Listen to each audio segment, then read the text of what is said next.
Hello. We should be live now. Welcome to the, I believe, third episode of the Mindmeld Live video podcast. I'm Cairo, head of marketing for Calorie Labs, and we have here Kenny, our founder, and What's up, Anjali, guys? co-founder of uh, Collab.Land. Mhm. Hi, well, thanks for having me, GM. Yeah, no, we're really excited. I was just saying before we jumped on the call that collab was like the very first puzzle piece that started our community coming to life. Way back in the very, very early days for me, um, which is not quite as early as Kim Nine, who I believe has been a part of Shell, possibly even longer than Kenny. Uh, but maybe not quite, but pretty long. But other than Kim, I think back when we had about 600 people in the Discord, it was that primordial role that that really started to get people fired up, and that was sort of the key that we followed. So we're You really know, grateful to you guys for what you've built. thanks so much. That's really nice to hear. I'll say, as a service industry and as a service worker in a service industry, most of the time you hear about things that are, something's not going right, or you need to work on this or this. So I always appreciate when people have kind things to say. So thank you so much. It's been interesting in that the validation comes in different ways. And I was just talking about this with my team this morning when we were kind of recapping consensus. I got to go to consensus last week to like represent Collab.Land and seeing how many projects are out there that are community focused, that are token gating. You're like, okay, this is the validation, which is when we started, this is our third birthday. This is our third birthday. This month is our third birthday with Oh, Collab. happy birthday. Thank you. And so it's like, then there was no concept of token gating, no concept of crypto community. And so now to be here 3 years later and walking around a conference and seeing so many projects that are focused on crypto community and in token gating, that's extremely validating. So it's like you have to find the validation in different ways. So I appreciate that. I think, in my view, and I could be totally wrong, but I think one of the things that makes Collabland so immediately valuable and appealing to people in Web3 is the simplicity and like the honesty of the way it works because people don't necessarily want to tie their Discord identity or their Web2 identity to their Web3 wallet in such a way that devs can see or that everyone in the world can see. And with Collab, it's this very simple signing action that keeps, the actual details of your wallet. I don't want to say private because obviously everything is public on the blockchain, but you don't need to add create an account or add your wallet to this ledger controlled by the team that runs the Discord. You remain in control. And Yep. I And think that's even on a that's true from subconscious the level, beginning. Absolutely. And I yeah, will absolutely that's true from the beginning, which is like the data yeah, belongs to the member. So when Kenny is signing in and he's verifying his wallet, nobody gets to know that. No one gets to know the mapping between yeah, Kenny's Discord ID and Kenny's wallet address because Collabland does not share that. And I wish that were true for everybody, but I'm gonna make a point of saying it because I want it to be true for everybody, which is uh-huh, that identity belongs to Kenny. And in this I always imagine a dystopian future where everything is mapped here and there, and Kenny's address and Kenny's phone number and Kenny's wallet and Kenny's Discord ID and Kelly's or Kenny's Telegram ID. Like you don't know who's watching what, and you have to yeah. prepare for that. And so adding on to that data mapping by sharing our data is not what we want to do. And Clubland does not do that. And anytime we've had projects, there are projects that won't work with us. There are chains that won't work with us because they say, no, we want to have to know all the wallet addresses that are in our server. Community admins Yeah. want to know that, right? Like Yeah, Cairo, I mean, you're like admin as a and community you want to admin, I get it. I get the appeal. Yeah, it'd right? be Yeah. nice to know, but like Yeah. it's an invasion of privacy at the end of the day. Uh-huh. Exactly. And what we say is that without the explicit consent of the member, we do not give that information. That isn't true for everybody. You know, when you talk about like verification on Twitter, like Yeah. are they sharing? Are they not sharing? Until I get something from them saying they're not sharing, I can't verify because I once you put that in there, blockchain is public. Of course. People could be watching and tracking you. I mean, I don't want to get too crazy, but you know, it can happen. So Yeah. you have to be very careful about keeping like the cat in the box for now, right? Or in the bag. Hmm. So I got a sort of tangential question, sort of like related to what you just said, which is, as Cairo mentioned, as a community manager, he would like to know the wallet address of the people. And there's I think a lot of legitimate use cases for wanting to know that information. And also, I'm thinking as we build out the Shell app, for example, we're also going to want to know not necessarily individual information, but we want to know how are people responding to new features and like what features do people like, what features are people ignoring, what features are causing people to get confused, and like all of this would help us build a better app, better community experience. And so one of the things that we're going to have to figure out is like how can we cultivate that type of better user experience, better community experience, while still staying true to these values of not like de-anonymizing people in their wallet Well, and their IDs. it's all about autonomy, right? It's all about self-sovereignty, data autonomy. And so we can make it easy for our members to share that information. Like we have a whole marketplace right now with lots of different mini apps. You could come up with a Shell Protocol mini app where you are able to have people share their information or wanting to be tracked or Yeah. whatever it is. Like it's all about them wanting to do that. If they believe in Shell Protocol and they want Kenny and the admins to have that information, they can give it and we will provide it. But it depends on the member themselves. So what we say as Collab.Land is we do not when you sign in with Collab.Land, you're not expecting that we're going to be giving your information all over the place. You don't expect that. And so we're not going to do it.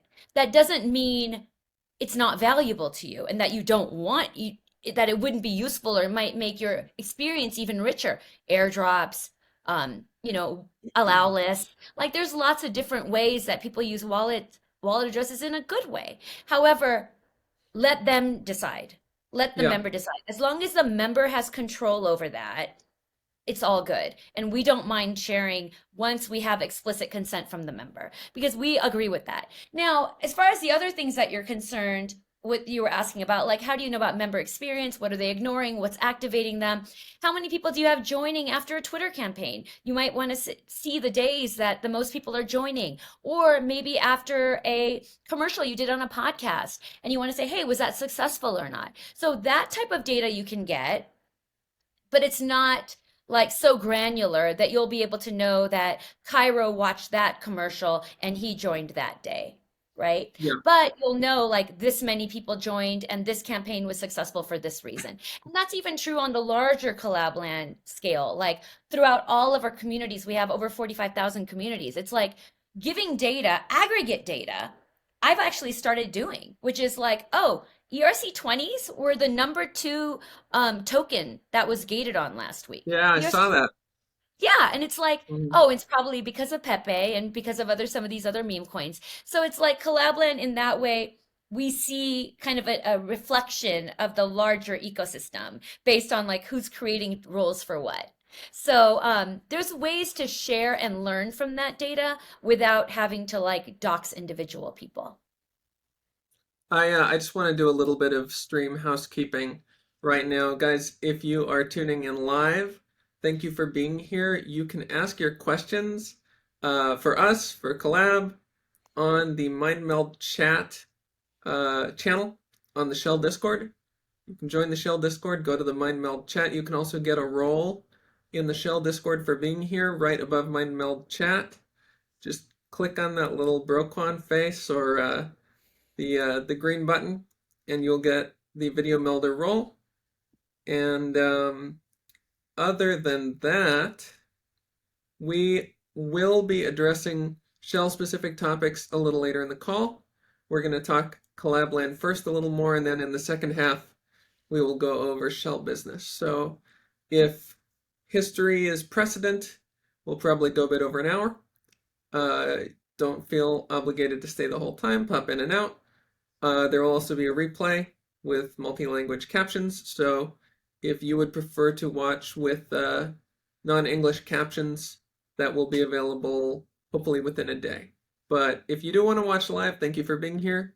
And again, please bring your questions. I love that you have multi-language caption. I'm gonna have to learn about that. Yeah, Are I mean, I can't really take credit for it. It's the power of, artificial intelligence, really. But that's one thing that we like about going out to YouTube. Um, well, we broadcast with a program called Riverside, which has been pretty good so far. One nice thing Riverside does is it takes separate audio streams from each person so that you actually get attribution of the captions as far as who's speaking. And then when you export that caption file into YouTube, YouTube just goes ahead and spits out automatic translations into like 20 languages.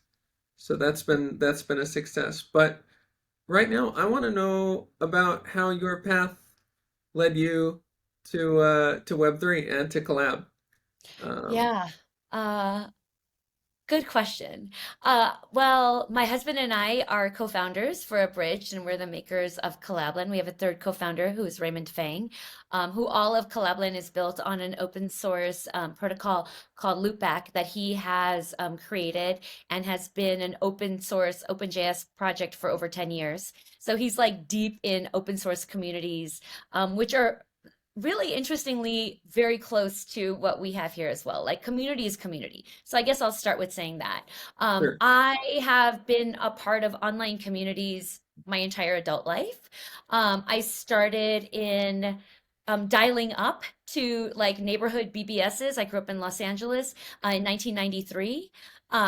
Just like meeting people online and then going to IRL events and meeting all different types of unusual people that I would have never met before. The only thing we had in common is that we found a way to get our modem and get our phone and dial up to like a server. They were called BBSs at that time, bulletin boards. And so we would be Uh, there and we would like play, play different multi-user games together and just have like not even images or anything. It was like literally, they were called macros. I actually don't know how old you guys are. You may or may not have even heard of any of this stuff, but it was like literally using like T and X and 0 and P and like making images and like having them do stuff. So that was kind of a big thrill back then, early days. And then after that, I got involved with pretty much have been a part of online communities my entire adult life. Like I would say, even out of my friend group, like more than half of the people who I consider very good friends, friends of my heart, I've never met and I've only known online. So online community, online relationships, it's just been a part of my entire life. Like my first job out of college was at an internet company that was teaching people how to use search engines. We were years before Google. We were a company called Ink2Me, and we had our own search engine, and we were winning. We used to go to different competitions all over the United States, and then someone would ask a search term out of the crowd, and then we would search and then see who got the answers up faster. If you can even oh, that's imagine, awesome. this was so Yeah, long ago, I so long. just this is a little before my time. My fiance and I just finished watching the show *Halt and Catch Fire*, which Nice. is all about people trying to build out tech and through the 80s and 90s. And uh, I can imagine there's that feeling when something is just like surging upward, and it's like it's going to be huge, but it's still coming together. That's what I love about being in Web3 right That's now. what Is this you get is. that I feeling. wasn't there. Yes, that's Yeah, what this is. This is a second time around for us, right? So it's yeah, like we met at Berkeley. We were involved with the early days of the internet. So it's like, but at that time, which was I turned like at that age, I don't know, I was like 23, 24 years old by the time I graduated from college, right? So I graduated in 96. So you can imagine I'm 49 now. It's been a while. But it was like I was just still like in that age of my early 20s. I didn't realize this is something special. I didn't realize that this is revolutionary. I didn't realize like what we're doing is teaching people about something that is going inevitably going to become the future. I mean, I lived through the dot com bomb, right? They call it a dot yeah. bomb. Like people were like, the internet is over. like if you could even imagine, we're doing this podcast together right now over the Yeah. internet. I've never met either of you, but there No, was a time where the internet was over. Like just like it DeFi wasn't a Web3. done deal, right? Yeah. And so this time around feels like a second chance. And so now it's like, this is, I've tasted this before. And so it's like, we just need to fight through. Hold on. And there are plenty of moments where people say that Web3 is over as well, and yet here we all are, still building and still carrying on. And I'll tell you why it can't be over and why I don't think it will be over is that the internet, and you mentioned this, Cairo, before, the internet has its own money now. And so you cannot stop people from coming together. You Yeah, cannot. It's inevitable. We all want to be together on some level or another. We're together right now. But innovation comes from collaboration. Innovation comes from getting ideas. There's nobody that's having an idea that didn't come from somebody else's idea. And so, in order to grow more, develop more, innovate more, make all of our lives better and more meaningful, we need to be in relationship with one another. We need community. We need some way to access each other's minds and thoughts.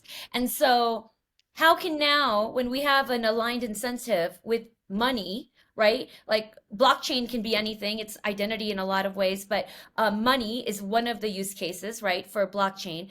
yeah. Now we have a money that's shared amongst everybody. We have this aligned incentive amongst everybody. What innovation, collaboration, what amazing things humankind is going to be able to create as a result of this, that's not going away. Like, you're just giving us more and more ways to make the world smaller, and we're going to grab it every single time. I think So, I think when there's that kind of passion behind a team, it shows through in direct and indirect ways in the product. And you can tell when someone is not trying to cash in. And I think the fact that you have this ethos, I'm not surprised because it shows through in what you've built with Collab.Land. I want to answer a couple community yeah. questions. Mafki, you asked, has Collab.Land distributed their tokens to Shell? Yes, we were in the first round. We got the Collab tokens 10-ish days ago, a little less. And one thing that was holding us up was just the process of getting those tokens off of Optimism and over to Arbitrum. There was just a little bit of right hand talking to the left that needed to be worked out as far as the bridging. And luckily, our engineer Viraz was very persistent. Kenny, you wanted to chime in there? Yeah, we over as of today, they're kind of in the process of bridging off of Optimism to ETH mainnet. We looked into doing like one of those cross L2 bridges in COP protocol, but there wasn't sufficient liquidity, so we got to do it the old-fashioned way. Yep. And yeah, we are so psyched, especially having like Anjali on the call and knowing that we got in store for the Collab.Land token. How Yeah. long does it take, Kenny? When are we going to see those tokens actually hit the Arbitrum wallet? You're asking a no code about a technical question. I have I no idea. It's days, though. I think it's 7 days. I think the that's what it is for the bridging. I'm not 100% sure either. I'm not a technologist as well. so the We optimism will. front end said 7 days. I assume they're being conservative, and it could be potentially much quicker. Okay. I know our engineer said it would be faster for Oz, whom actually will be on this on one of our Yeah, I'm excited for podcasts you, next week. Shell people to meet Viraz. He's cool. Yeah, He's a very driven guy. There was another question as well. When swap other NFT and Shell protocol? We can leave that for the Shell segment, but soon, is the answer. Uh, imminently. so, as far as collab, um, from my external perspective, because we've been using collab for over a year, but the public presence of the team was, at least in my perspective, kind of quiet. It was just this thing that worked really, really well.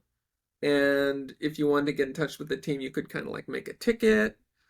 But um, it wasn't like there was this push of publicity, and then all of a sudden there It's was. just me. It was just me. It was just me for a very long time.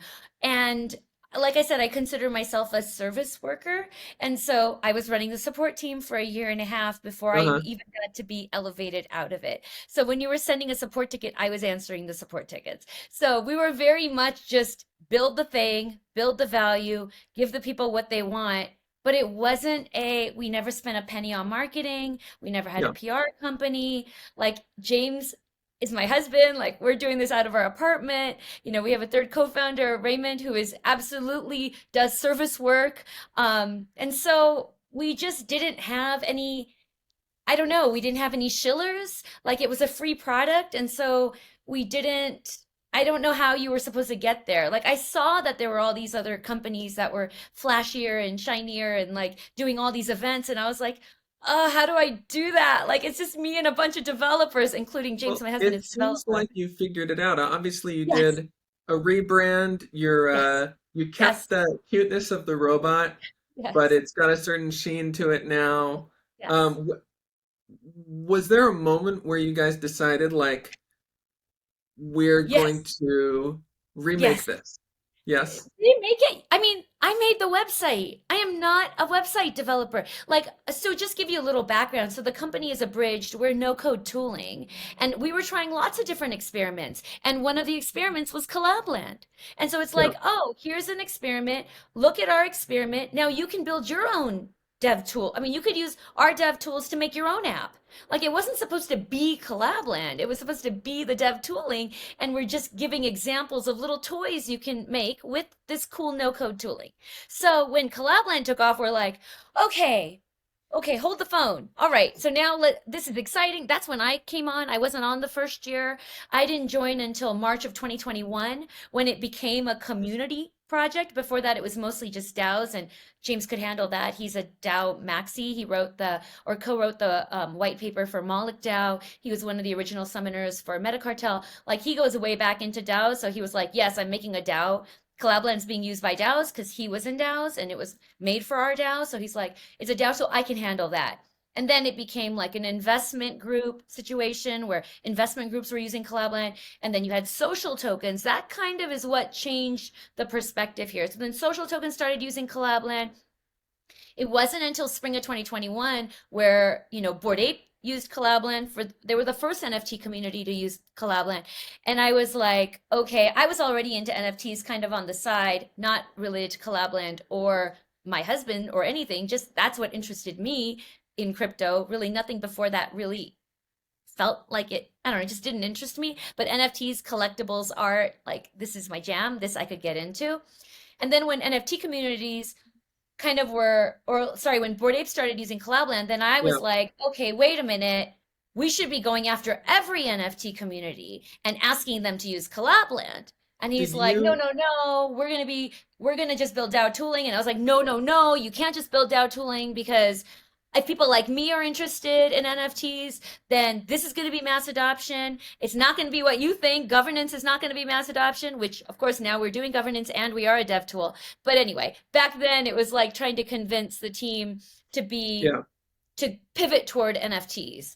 And that was really my thumbprint where I was like contacting every single new NFT project and asking them to use Collabland. And that lasted like 4 or 6 weeks. And then at that point, everyone was using Collabland. So it was huge.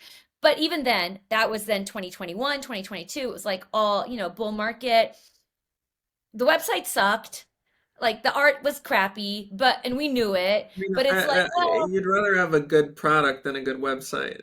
There's a I lot didn't of know what to do Web3 with that. projects out there with great websites and no product. So, Right. So I was just like, look, it's working. People, I mean, our numbers keep growing. It's yeah, working.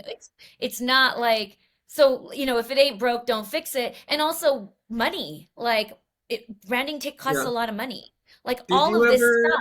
speaking of money, have a moment through this irrational or irrational where you saw, wow, there are these projects like Bored Ape or whatever doing hundreds of millions of dollars of volume using our tool as like the backbone for their community.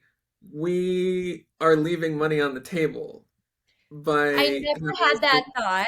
I will You tell you, never I had never that had that thought. thought, Okay. and it shows.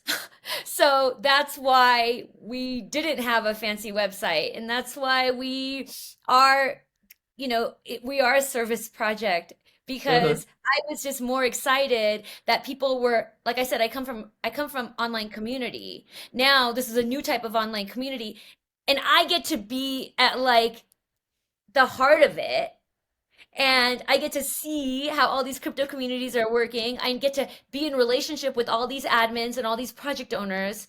Like, and I would tell people this, it's like I was getting high on the influence of being able to like have some effect Yeah. on the way people, and I don't want to cry, but the way people interact. Like, I get to have that. So I should have.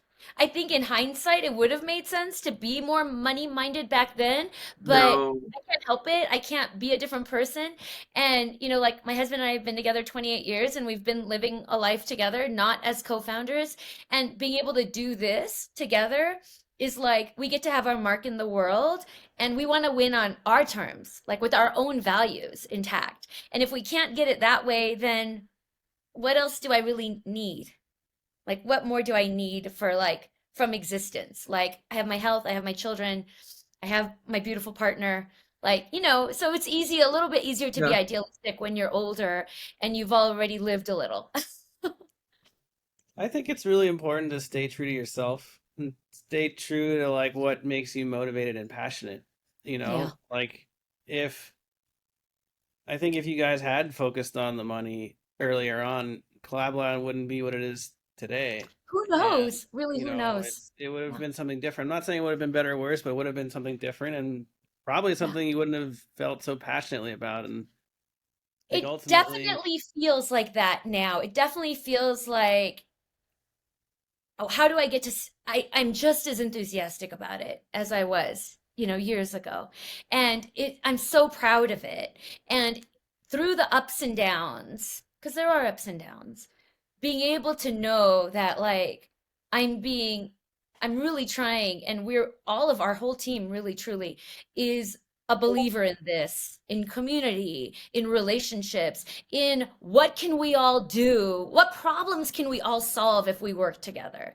We look at climate change. Can we solve that? Water rights, unhoused. Like, people are going to be able to come together, the brightest minds, the most interested minds in certain topics that plague humanity, to now come together with the same money, right? Now they all have money that they can exchange within each other to solve some of these problems. Like, that's the vision. Like, what could this be? And so, yeah, okay, make some money now, make this money, that money, but instead, let's try to open it up, keep it as inclusive as possible, right? Not charge, but invite as many projects, as many people. And I will tell you, both Kenny and Cairo, I've met so many people that did not have opportunity before Web3 that came into this industry now and are able to sustain their own lives, sustain their families' lives, are contributing to their communities, are contributing to charity. Like, I've met so many people now that are doing so much with new opportunity because of projects like Collab.Land that remained free, that Yeah. remained accessible. So that's really the exciting part. I mean, on top of all the other things, that's just like was really important too. So I can't go back in time and change it. I don't know if it could have been better. Like, to your point, Cairo, would Collab.Land have been better or worse? It could have been better. I don't know how to be a different person. And so I didn't have that thought. I was super proud of Bored Ape. I remember the very first time I spoke in public was at a conference in September of 2021. And I used Bored Ape as an example to say, look, Bored Ape uses Collab.Land just on the benefit of having Collab.Land and token gated access in their server. They were able to launch Mutant Ape, and Mutant Ape sold out for $90 million in 100 minutes. So it's Yeah. like being able to say that with such pride, like that's what I gained from it. And from seeing all the communities, and now, like I said, going to Consensus Conference and seeing all the other projects that are out there doing token gating, doing community work, that's the reward. It's not good. I'm a total idealist, in that way. It's not a good situation. I wouldn't recommend it. Everyone should be balanced, and I'm working on it. But it is who I am, and I can't change it.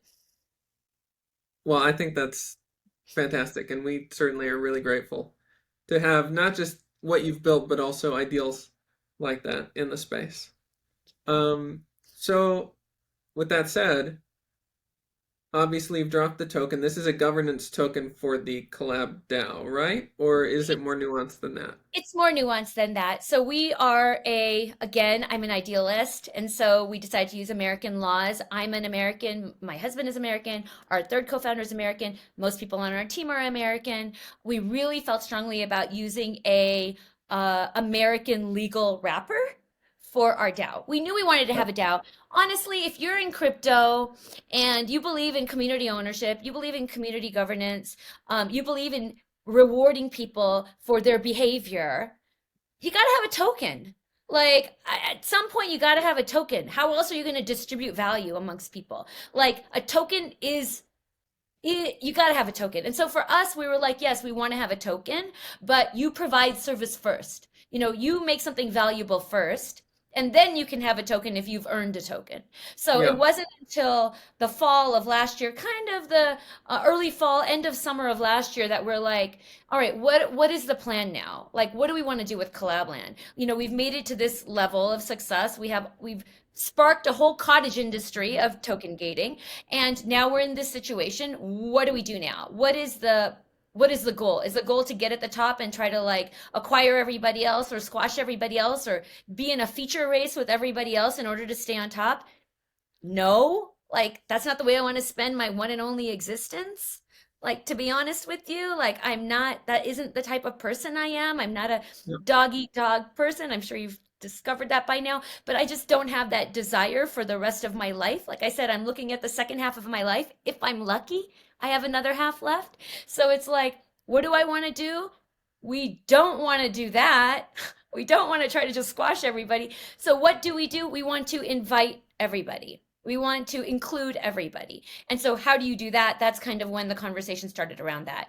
And now so the first thing we did is we developed a marketplace. So now even Shell Protocol can go into the Collab.Land we have a mini app marketplace. You can download any number of features. You can instantly distribute POAPs. You can do snapshot voting. You can do verifiable credentials, have people in your community send each other verifiable credentials. We have all different types of mini apps. We're like, let developers who are building in crypto community make a mini app. We'll put it in the Collab.Land marketplace.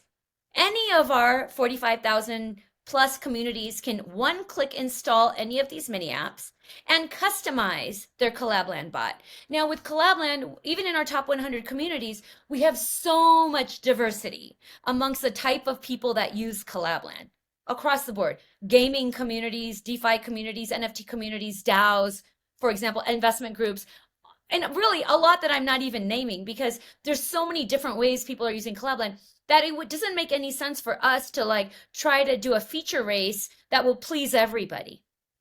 How am I going to create features for Collab.Land bot that everyone's going to want? You just can't do it. So we're like, okay, what do we do with here? And so we decided to do this marketplace and then invite people to build a mini app. It strengthens Collab.Land, but because in order to be in the Collab.Land marketplace, you have to lock a certain amount of collab tokens, whatever it is. You have to lock a certain amount of collab tokens. You get those back if you pull your app back out, but as long as your app is in the marketplace, you get to keep those Collab.Land tokens there. And when the value of Collab.Land grows, the Collab.Land of our Collab.Land Colorado co-op grows, then the contributors to the co-op, right? Everyone that's a member of the DAO has yeah. a token, their value also goes up. And so the idea of people being able to work together, collaborate together, build something together, and then get value for their contribution, that's what we're set up for. So that was the Collab.Land token. The Collab.Land token is part of the Collab.Land Colorado Digital Co-op. Right.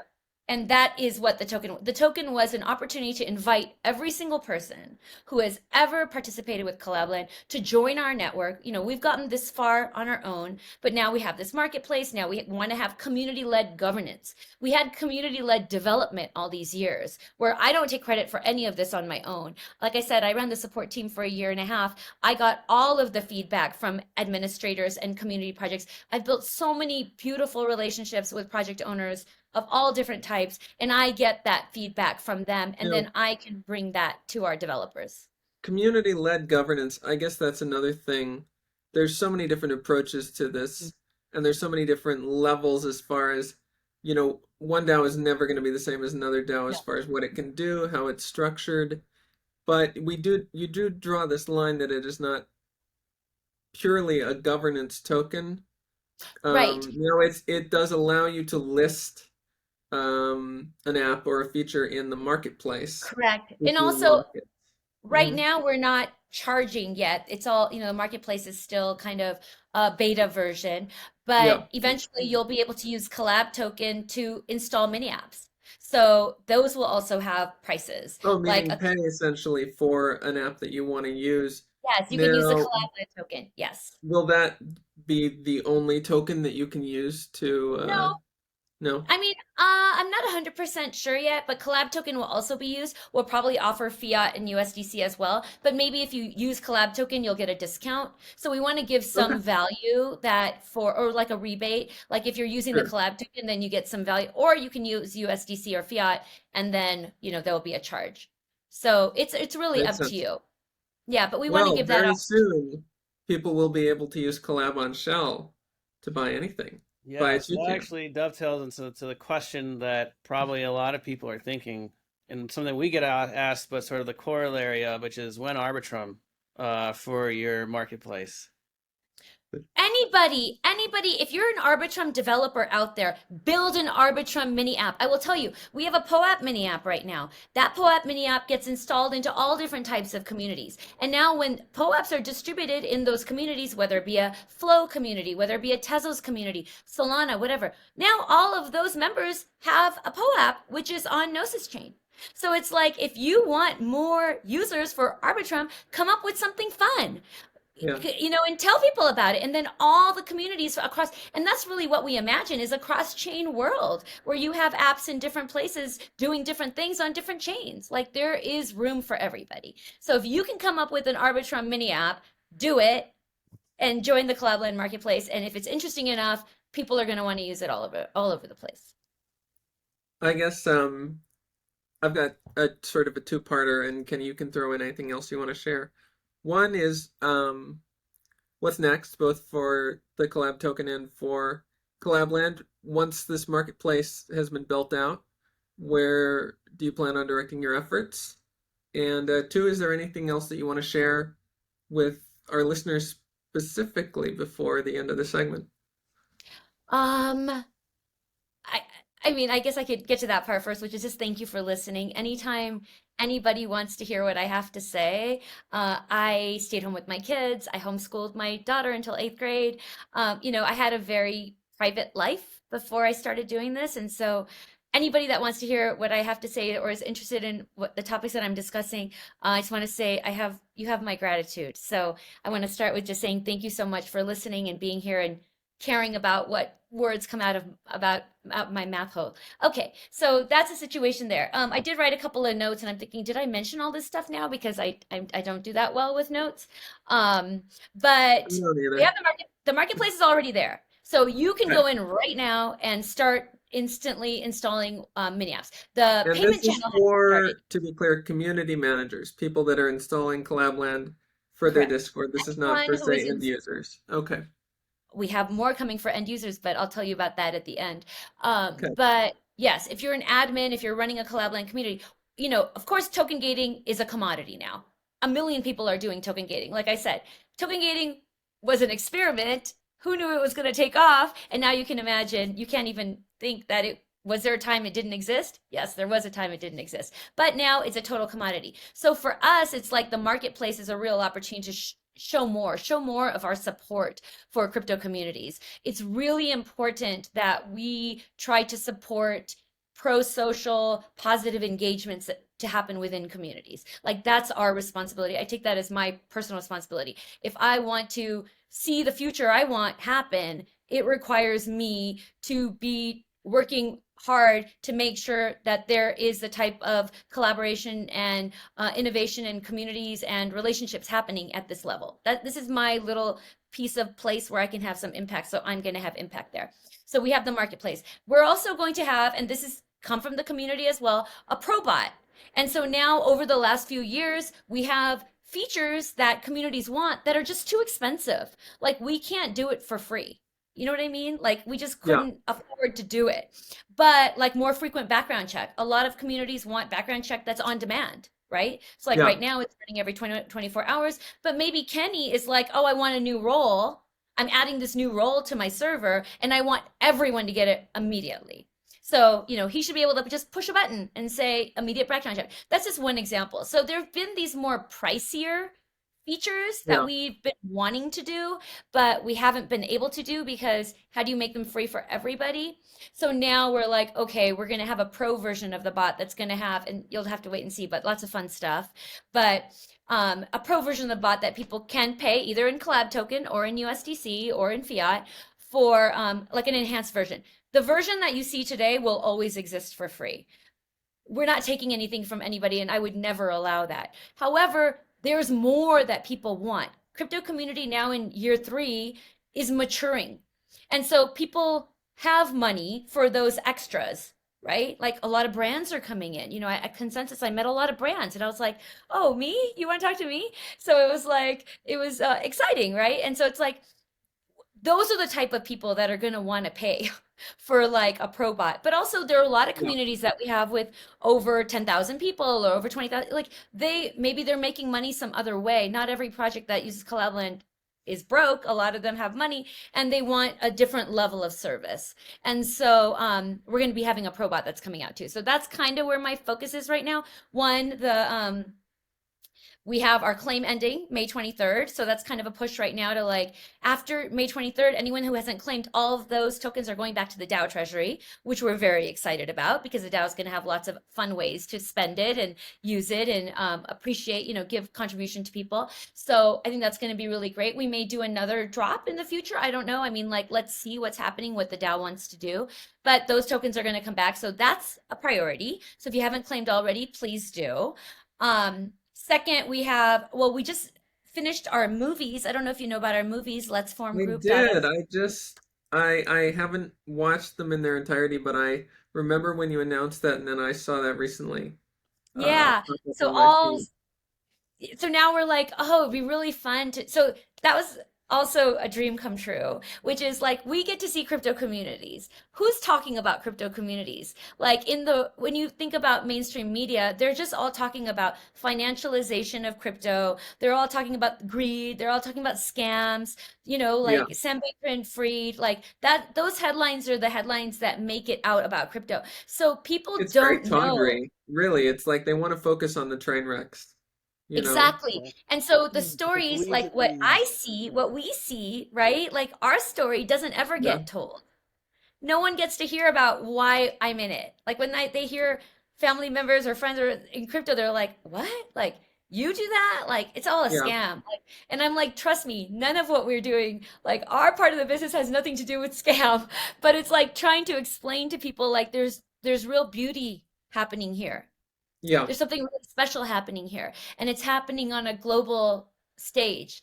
And I've been able to work with people that I would have never had an opportunity to meet with, and they're so interesting and so cool and amazing. And that includes on my own team and also on different projects. But I wanted those stories to be told, and yeah. so I got very lucky because my husband's been working in tech for like a bazillion years. He was the lead dev on Farmville, if you guys remember that game, Farmville. So he was a Oh lead yeah. developer on that Oh game yeah, years ago, which is why actually Collab.Land doesn't have its own platform, but that the reason we use existing platforms. It's the same idea. Because Farmville, he's like, oh, Farmville, we didn't create our own game, a standalone game. We went to Facebook.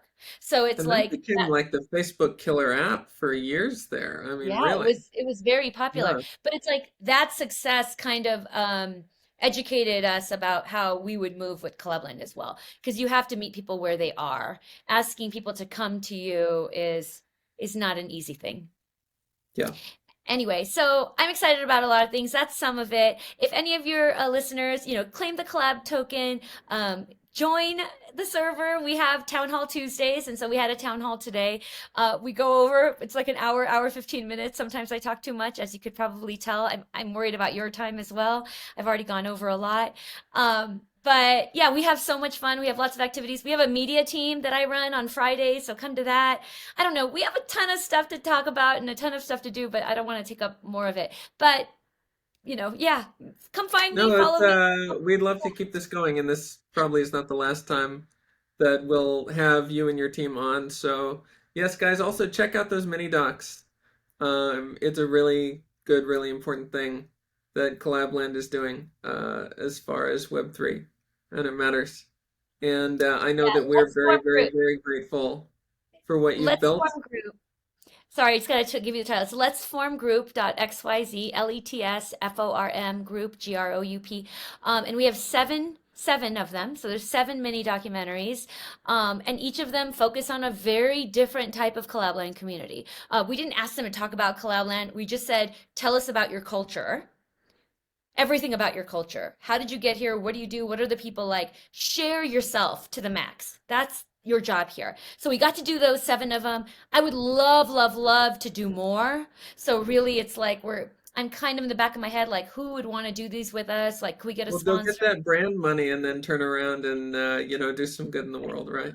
I know, I know, I know. I got to do something like that. So that's kind of the hope is like to continue to put out more stories and also to inspire you. I don't know, Kenny, if you've ever thought about doing a documentary, but our communities for them to share their stories. Like I feel like, and this is what I tell every week in town hall, it's our responsibility to show people what we really are. And so it's like if these videos can inspire project leads to create their own stories, like that would be a success as well. So throwing that out there, I think that could be a really fun story, how you started, what brought you here, what the culture of your community, maybe some leaders in your community, talk to your community managers, like just kind of show what Shell Protocol is about. I think it's important. Someday people are going to look back at this time, I believe it, and want to know what this time was like.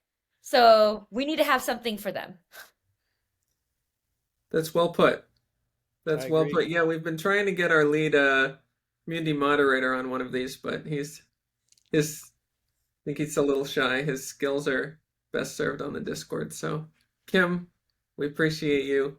And Anjali, we appreciate you. Thank you for coming on. It's been really wonderful getting to talk. And I have to say, as much as I appreciated Collab.Land before, it's only grown. So you're doing well by your team, talking the talk and walking the walk, Thank you so as Oh, it much, were. Anjali. It's been a I pleasure to talk appreciate to you. that. I hope you invite me on again. So many things I want. I know one of the things we talked about ahead of time was like, what are the challenges? Boy, I would love to have an hour just talking about I challenges. know, So, and I could totally do another hour right now as well. So we'll have to plan that. But I have a lot of yeah, lingering questions about,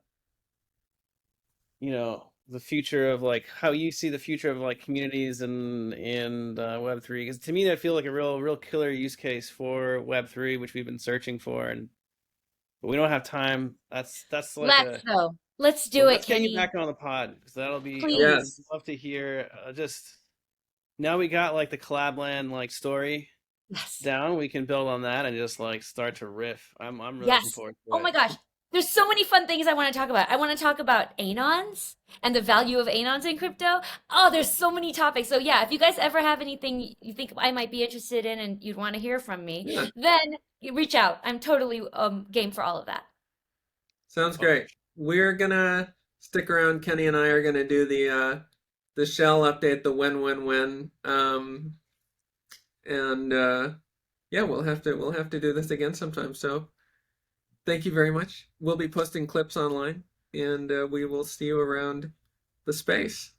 Do not be strangers, Kenny and Cairo, please. Let's keep in touch. I know I felt like I spent a absolutely. whole hour with you. I want to know more about the two of you. So let's keep in touch. Sure, Okay. sounds Bye, good. Bye. guys. Okay. Aloha, Bye. Anjali. Take care. All right, guys. Well, that was a treat. Yeah, Man, sometimes you meet people that just really re-inspire your faith in Web3 builders doing good in the world.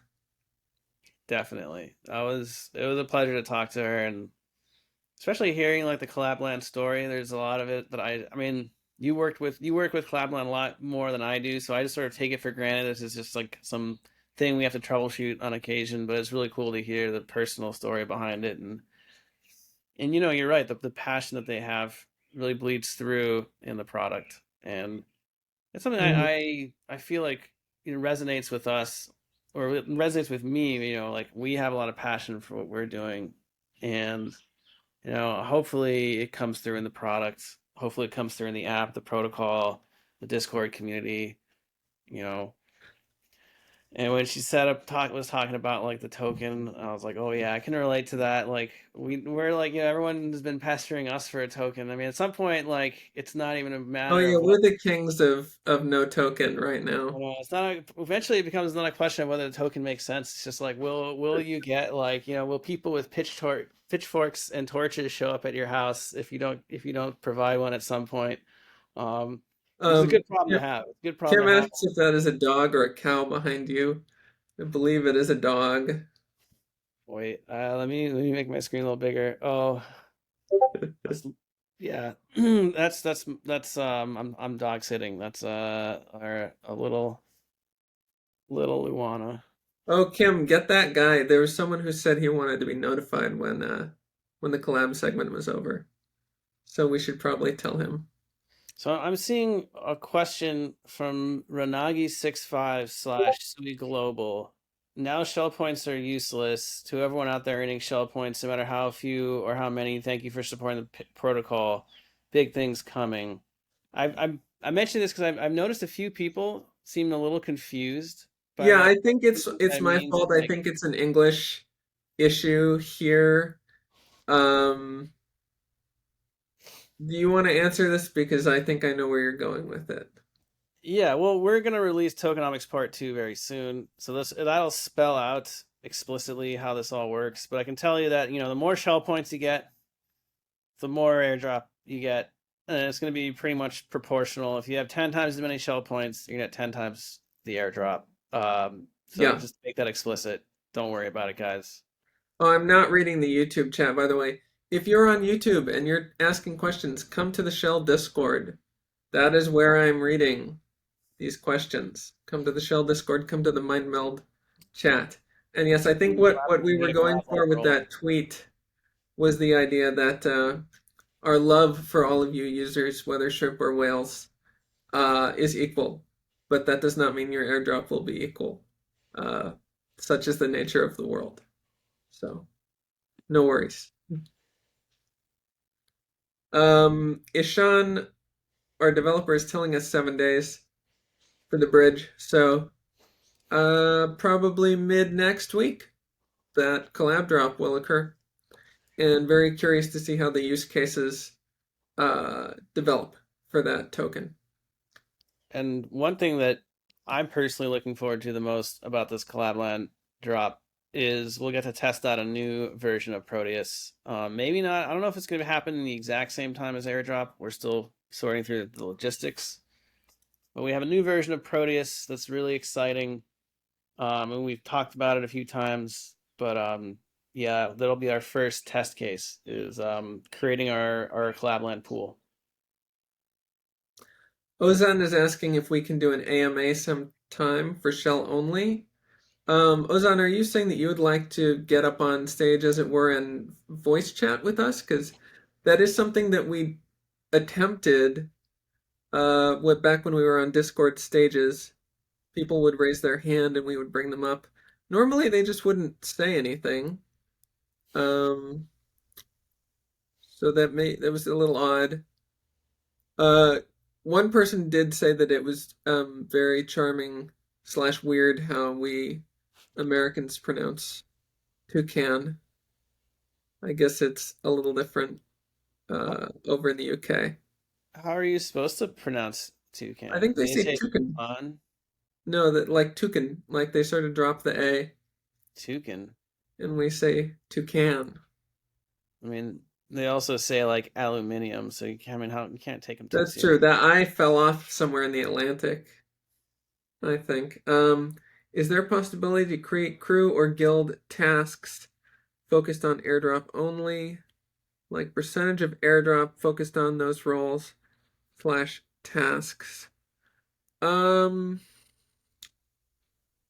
Interesting question. I think what you're asking, Drogo, is can we create something with like Galaxy or Zeely or Layer 3, something like that, some task platform and provide some portion of the airdrop as rewards. I would say directly no. At least I would be hesitant to do that because the nature of those tasks is that they're really not Sybil resistant. That's something we've talked about at length before.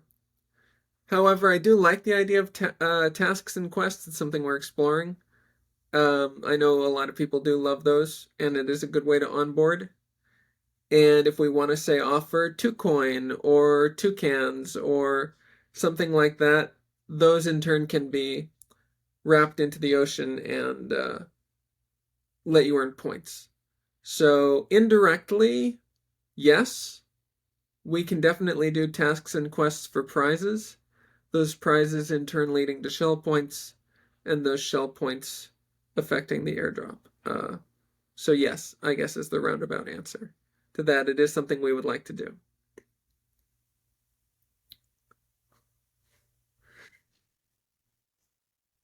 Oh man. Well, I tweeted a roadmap just off the cuff Friday night, and people seem to enjoy that.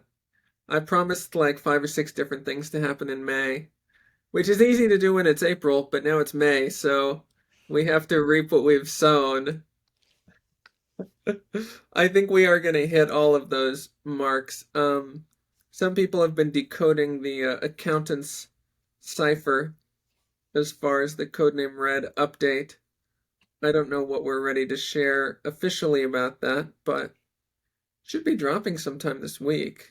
Um, Kenny, is there anything you're particularly excited about that we want to maybe toss out there on this call? It's been a couple weeks. Tokenomics Part 2 is, I think everyone's, ever since we released Part 1, people have been asking about Part 2. And so we've been working on it very diligently ever since. This is a very sensitive blog post. It's sensitive for a variety of reasons, and so we're being extra thoughtful on this one. And no one wants to really get this blog post published more than me, but we want to make sure we do it right. And it's coming probably this week. And yeah, I think getting this token out there is probably our number one priority, I think, as a community, as a team. And it's gonna be really sick. I think we're all gonna really If like I it. could wave a wand and drop the token, well, I would probably wait like a couple weeks to get everything together. But yeah, the constraint is not our will. I will say that. Our will is aligned with yours, certainly. And I think, yeah, what else is exciting that's coming out soon? Yeah, I think we've been somewhat cryptic, but yeah, something cool is coming. People have been asking about adding more NFTs. We're also working on that. People have been Yeah, asking about adding more tokens. We're working on that. Got a lot of partnerships that I don't think we can really talk about publicly because nothing's finalized, but we have a lot of progress on multiple fronts. Um, and I think in addition to, I said like the token's a big priority, but also a big priority is transitioning out of guarded launch, like cautious mode to growth mode, both in terms of TVL, in terms of users, and in terms of like other projects kind of coming into the shell like ecosystem.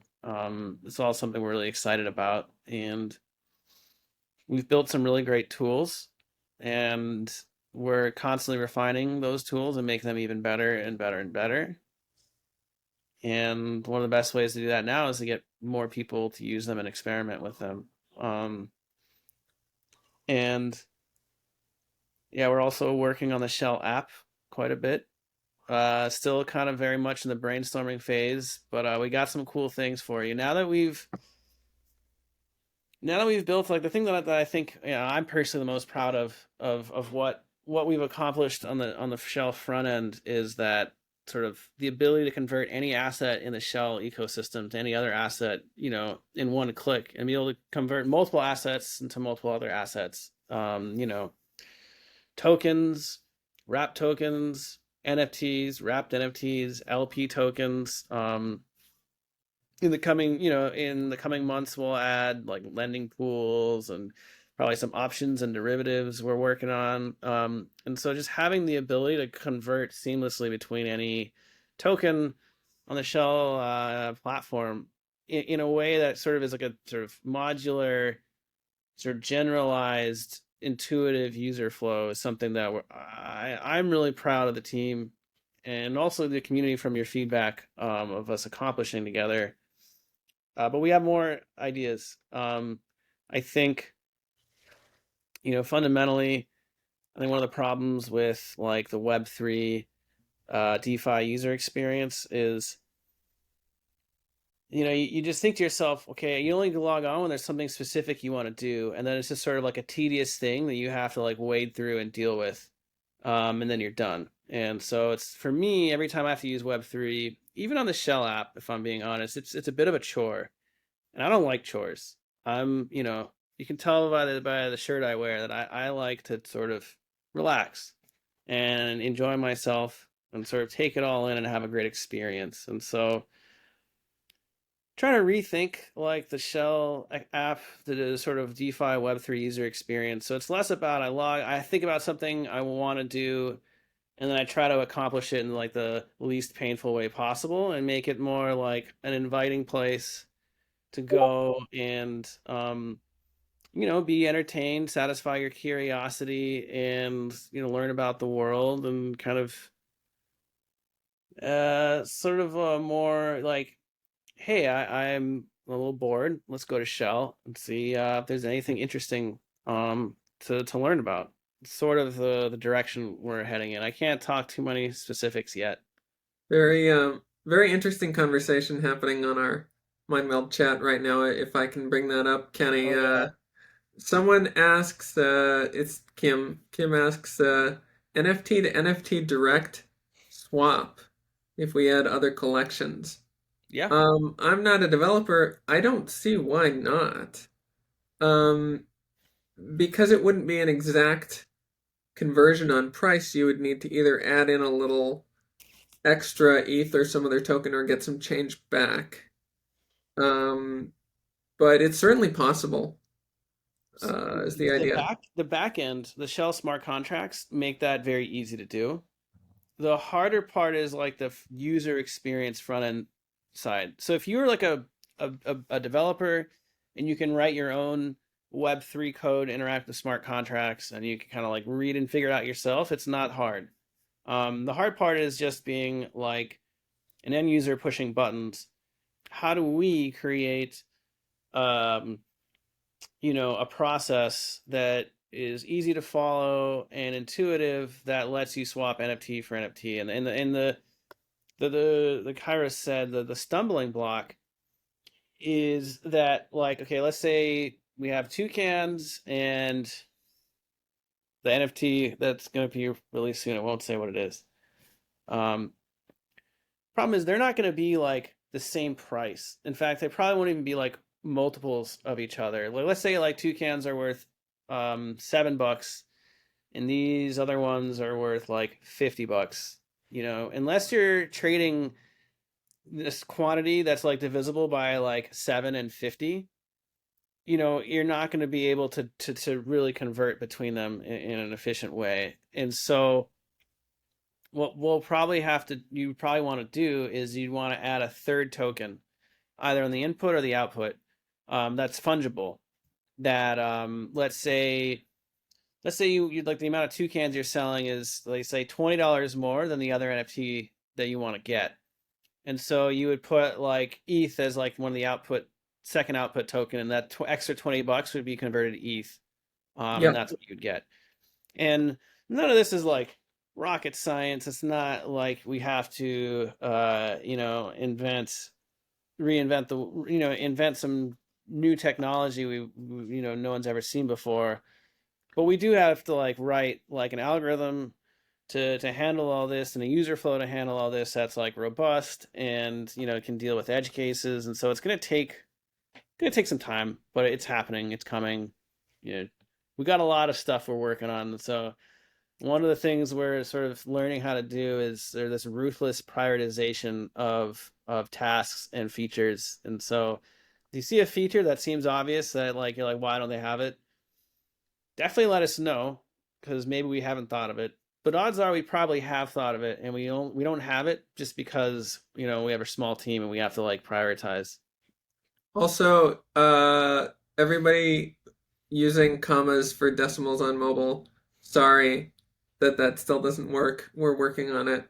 Apparently, it's like way trickier than you would think it would be, but Ishan assures me that we are trying to get that fixed. So, um, yeah, someone also brought up the idea of POAPs or something similar for Mindmeld Live attendance. I'm down. I'm super down for that. I think that would be great. The thing that is this makes me hesitant is not the nature of a POAP or any kind of attendance token or NFT.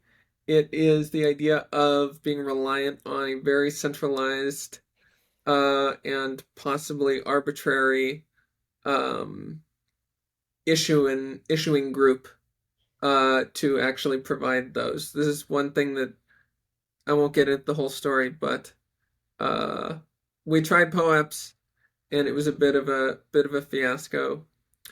And one thing that we've talked about as a team is the idea of building something in-house that achieves the POAP effect and is part of the shell ecosystem that could be displayed in the app, that might work towards something cool.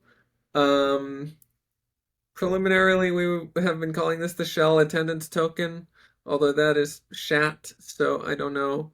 Maybe it's got a nice ring to it. Uh, this is not something that is even on the roadmap right now. It's just an idea.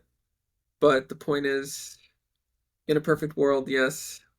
I mean, if you guys Please. want chat, Yeah, let if you us want know. chat, And if start there's telling enough, us chat, and yeah, if there's enough eventually voices, it will if there's enough happen. toucans squawking, as it were. Although I'm told toucans don't actually squawk. I'm sorry, Yeah, toucans. someone was saying they click. Um, There's enough toucans clicking, um, as clicking for chat will uh-huh. we're not We'll move above it to not the above front making burner. it. I have some ideas of how we could do it. It would be it would be interesting. But we don't want to we don't want to like ship that unless people really really want it. And Oh, also, if you have a better name idea for the name, also let us know because that's just what we call it. Partially just out of bit of rebellion of our previous experience with attendance tokens that Kyra alluded to. That definitely left us a little traumatized. one thing I did promise that we would discuss on this episode, Kenny, and then I do want to go over the roadmap just briefly, but um, these meme coins are really blowing up on and off Arbitrum. It feels like this meme coin season is budding. I wouldn't say it's here, but it's attempting to take off. You've got obviously AI Doge, you've got Pepe, you've got a million others that may or may not be rugs, with all kinds of new Ponzonomics, and they are minting millionaires. It feels like the old days. Um, so the question then becomes, for a DEX like Shell, which does not yet allow anybody to create a pool, we have to be the shot callers as devs on what tokens we list. And we have to manually go and do the work of connecting them to the liquidity network. Um, what is the place, if any, for quote meme coins? And more like metaphysically, what is a meme coin? And is there a spectrum between meme and not meme? I don't know. What are your thoughts on this, Kenny? Well, I think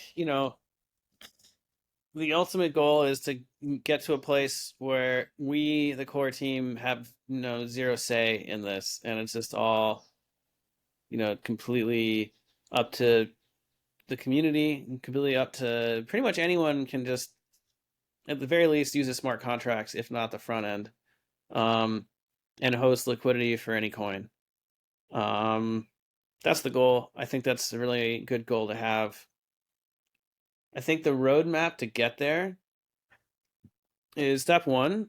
I think we're going to be a little bit, we, the core team, will be fairly hands on in the early initial projects, and getting buy in from the communities and projects themselves was really important.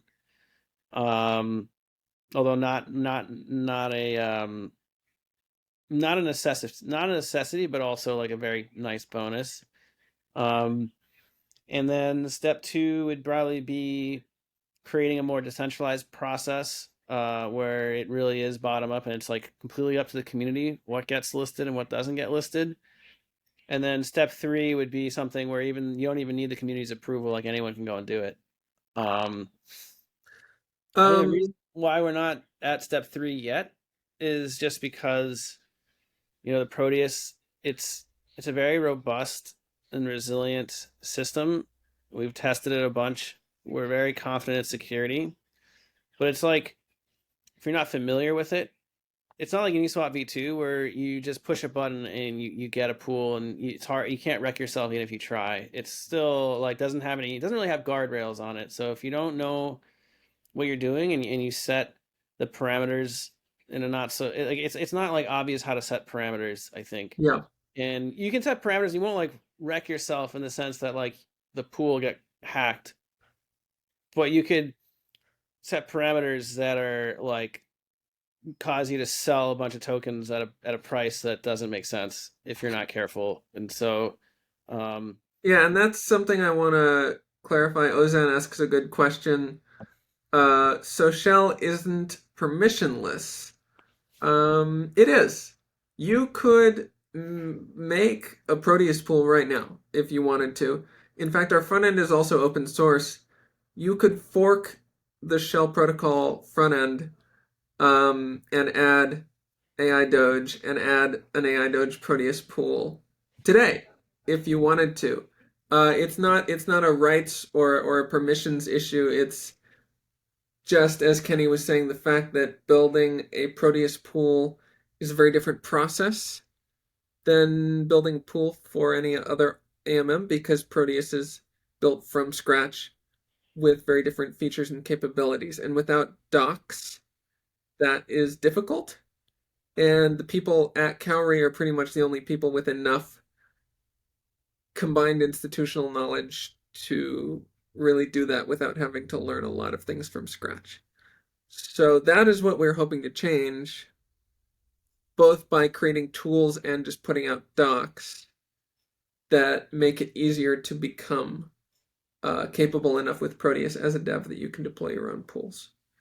Um, yeah, one of the things we want to get accomplish in the short to medium term is creating a more robust like SDK for other developers to create Proteus pools and make it just really dirt simple. It's That's like one of the big goals for us. I think one of the reasons why we haven't done it is because we wanted to dog food it ourselves and use it and create a bunch of pools. And it's one of the things, you build this SDK to solve some imagined person's problem. It's hard because you don't really know what the friction points are and like the points of confusion are going to be. But now that we've launched a bunch of Proteus pools and we're going to launch even a bunch of Proteus pools in the future, we're starting to get a pretty good sense of like the process of how to do this. And so then we can like automate the steps. That's the first part, automating the steps to create Proteus pools. And the second part is to yeah, basically turn that automation into like an SDK for like third party developers to tap into. And I think the real power is when we combine this with like NFT AMMs. I think one of the things we want to make really easy is for people to create their own NFT AMM, especially like a liquidity bootstrapping pool NFT AMM. I think would be really really important. And so those are all coming. And if you want to Um, wait, if you guys decide that like the token, we can launch a token like 12 months from now, then we'll get this SDK done sooner.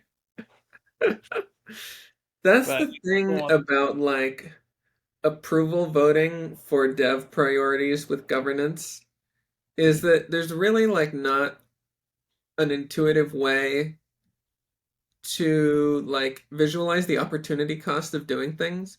Like that's why when it's like, oh, do we want to go to like this new chain? Like, do we want to go to like, optimism? Like people would just vote yes. Like, even if that is going to be like good, there is an opportunity cost of doing that.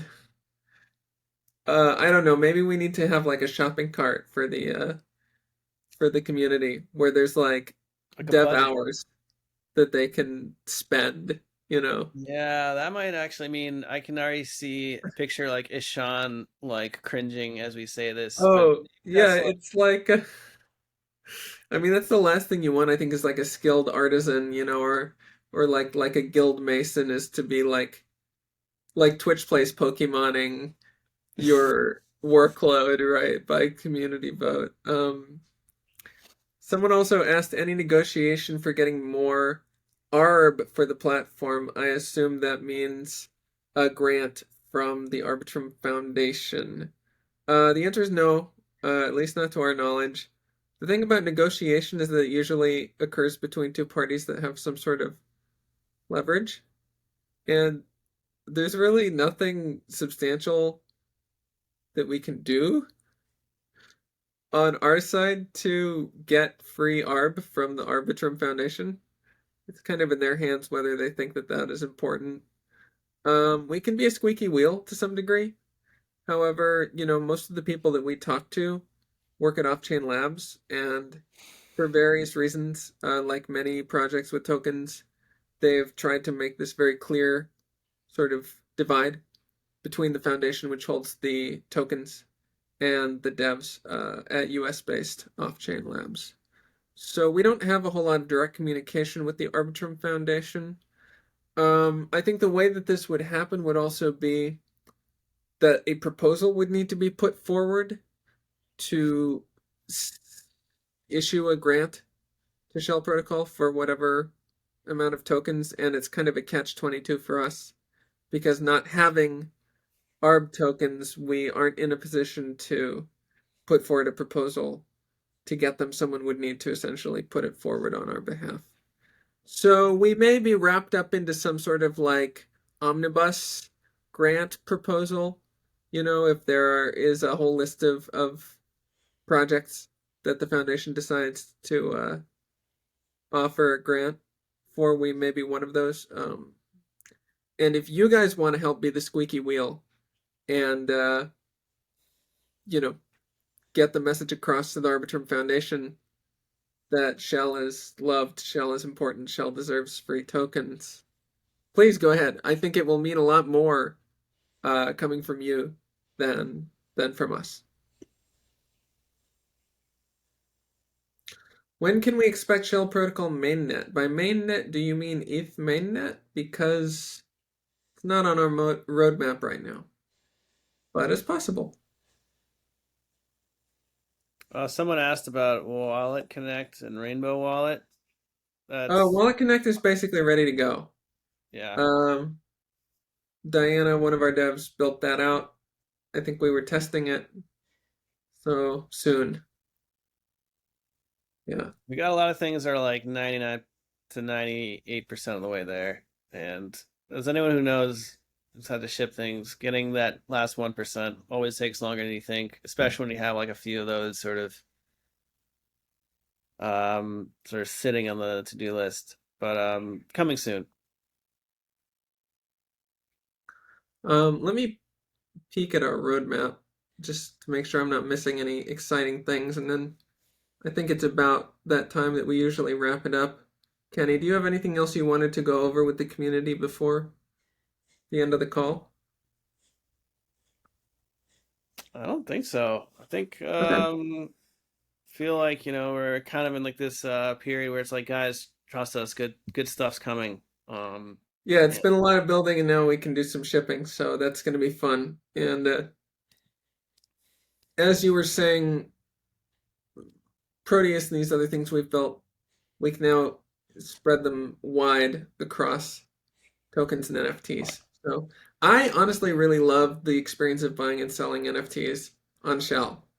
I would use it over the more traditional marketplace format if there was an NFT I wanted and it was listed on Shell with sufficient liquidity, truly. So I think that's a good sign, and also a sign that we need to list NFTs and do that strategically in a way that those NFTs have enough liquidity to actually be viable. So that is what we are working toward. Tokenomics Part 2 is coming soon. Do you want to say how soon, Kenny, or do you want to just say soon? Really, most likely, very highly probably going to be done this week. You heard it here first. And I had hopefully said by May 12th, so that is sooner than that. We will see. The red update also this week. Well, this is a busy week. We're gonna have some fun. Um, I have to not use all my at everyone's because I feel like you get a limited amount before people are just like, stop pinging me, bro. But Are we playing Raise before token launch? Maybe. I think honestly, this might sound I don't know. If anyone has done a fundraise before, this might make sense. But if you haven't, it might not. But the reason why we wouldn't is mostly just because of my time.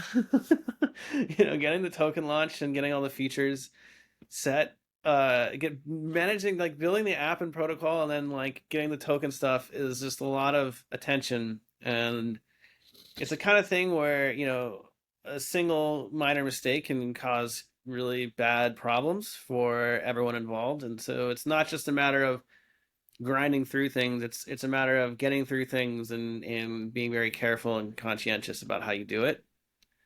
And so and raising money is also very time consuming and requires a lot of energy and dedication to get like a good pitch deck to make the you have a good like elevator pitch, get the right introductions. And so we're doing fine in terms of runway, the core team. So it's not like we need to raise at this stage. Always, more, Anjali earlier from Collab.Land was talking about how, it wasn't about the money, but at the end of the day, if you don't have capital, or some kind of money coming in, you can't do what you're passionate about. And so more money is always nice. I think. it's not about the money, but it's also not about the money. Look, money, it's when you live in a capitalist society as we do, you can't ignore it. It's sort of like trying to pretend like gravity doesn't exist. It does. And so whether we would or wouldn't do the raise, probably not, because we won't have the bandwidth to do that and execute on everything else. Um, However, the things could change if it feels like there's sufficient demand, or if the market starting to heat up, and we think that there's like a way to raise money that wouldn't be too time consuming. Yeah, if Uh, you really, really are just wanting to invest in Shell in a way that will not be a very drawn out process, I mean, drop us a ticket. yeah, It's not no, it's just again, it's that opportunity cost thing. I think also like when you're fundraising pre-token, there's this issue that you run into, which is like, what the hell is this thing worth? And it's just kind of like an opinion. Um, Whereas when you have a token, it's still hard to know what a token is really worth, but you can at least look at like a publicly traded price. You basically have the wisdom of the collective wisdom of the market sort of making a judgment. And so when you're like, hey, like we think this is what we're worth, it's not just like one person's opinion versus another person's opinion. You have price discovery is what I'm trying to say. And so I'm not saying it's easy to raise money after that, but it's it's not harder. Let's put it that way. Cool. Well, guys, everybody who tuned in, everyone who asked questions, thank you for joining us.